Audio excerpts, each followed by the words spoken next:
Now on the third day Esther put on her royal clothing and stood in the inner court of the king's house, next to the king's house.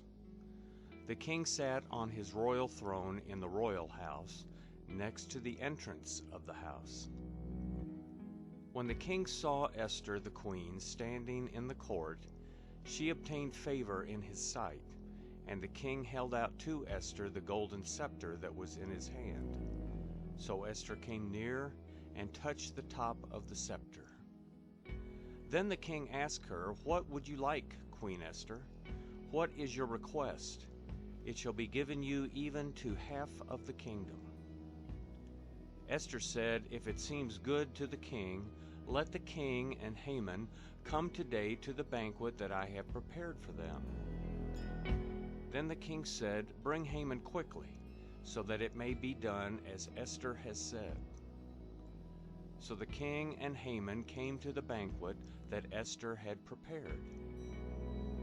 The king said to Esther at the banquet of wine, "What is your petition? It shall be granted you. What is your request? Even to the half of the kingdom it shall be performed." Then Esther answered and said, "My petition and my request is this: if I have found favor in the sight of the king, and if it pleases the king to grant my petition and to perform my request, let the king and Haman come to the banquet that I will prepare for them, and I will do tomorrow as the king has said." Then Haman went out that day joyful and glad of heart. But when Haman saw Mordecai in the king's gate, that he didn't stand up nor move for him, he was filled with wrath against Mordecai. Nevertheless, Haman restrained himself and went home. There he sent and called for his friends and Zeresh his wife.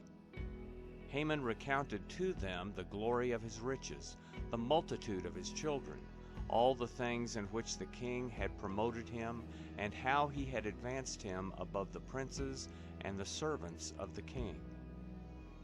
Haman also said, "Yes, Esther the queen, let no man come in with the king to the banquet that she had prepared but myself. And tomorrow I am also invited by her together with the king. Yet all this avails me nothing, so long as I see Mordecai the Jew sitting at the king's gate." Then Zeresh his wife and all his friends said to him, "Let a gallows be made 50 cubits high, and in the morning speak to the king about hanging Mordecai on it. Then go in merrily with the king to the banquet." This pleased Haman, so he had the gallows made.